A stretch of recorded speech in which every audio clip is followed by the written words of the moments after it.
You might have heard the marriage advice, go on a date at least once a week to have a happy, successful marriage. Well, I want you to stop following this marriage advice, and here's why.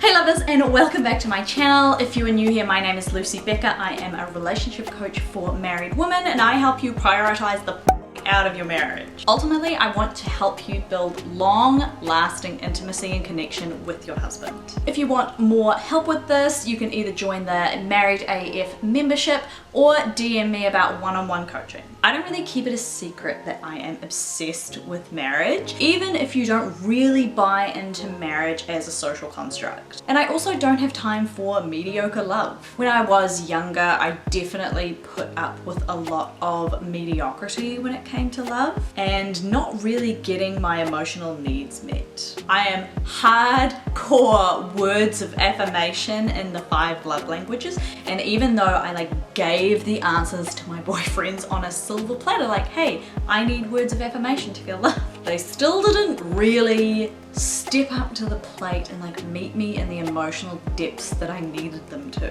Fast forward to today, I am married as and my husband knows that it's not just about saying nice things to me. It's about meeting my emotional need for intimacy and connection through words. And I can say completely non-ironically that my marriage is epic. So why am I telling you not to follow marriage advice to go out on a date at least once a week? Okay, let's start with why this is such common marriage advice. So scheduling in a one-to-one date with your partner, at least once a week, means that you're scheduling in one-on-one time with your partner, time away from your kids if you have them to just be with each other, time together that doesn't involve life admin or chores, putting in effort for each other by dressing up and going out, and scheduling in that time to focus on each other and not everything else that you need to get done. And these are all super important for a happy, functioning marriage. The thing that drives me crazy about this advice is that you're not craving a once a week kind of love.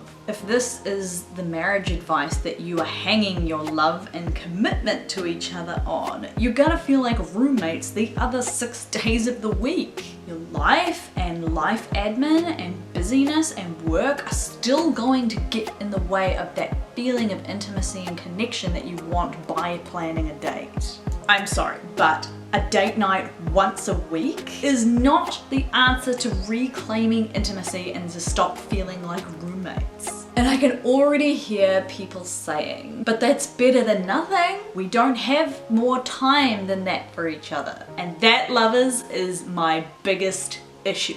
If your marriage, the most important relationship in your life, only has one night that you can dedicate to each other, then it's not your priority. If life and work and kids and chores and hobbies, whatever, are keeping you so busy from each other that you only have one night, one evening, not even a whole day, to dedicate to the most important person in your life, it's not an intimacy problem, it's not a love problem, it's a prioritization problem. It's not that I think planning date night once a week is bad advice. It's that if love is only scheduled for one night per week and the other 6 are dedicated to busyness, that's the kind of love that makes married couples feel more like roommates than lovers. So what can you do about it instead? What do you do instead of just scheduling it in once a week and calling it a day? I have got 3 things that you can do to start coming back to each other on a daily basis. Number 1 is to make it a non-negotiable to connect with each other at least once per day, not once per week. Even if it's not a big date night or going out somewhere. Get up early together and have coffee before the day starts so that you can check in where you are with each other. My husband is a personal trainer, so that means some painfully early mornings, but we like to get up and spend some time together before the rest of the world wakes up. So some of the questions that we might be asking during this time is what are you looking forward to at the moment? What do you need from me today? And yes, I mean every single day, because that's what it takes to have a marriage that is epic.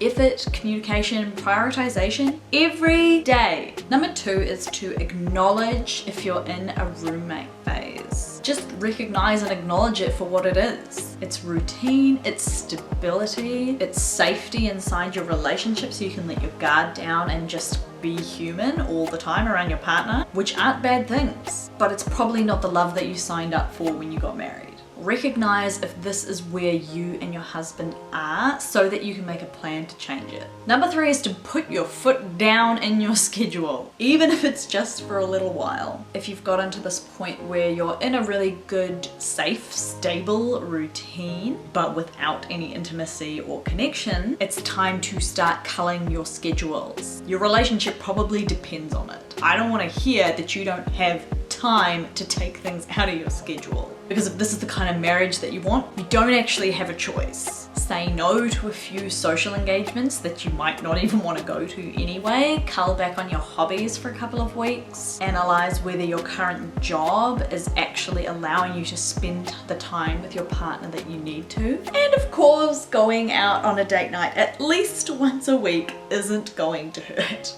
It is a great way, as I said, to put in that effort for each other, to really focus on each other without life admin or kids, as long as it's not in place of connecting with each other every single day. If you are at this place where you're feeling more like roommates than lovers in your marriage, you can email me directly or DM me on Instagram about working together in a coaching program where I can help you start prioritizing your marriage again.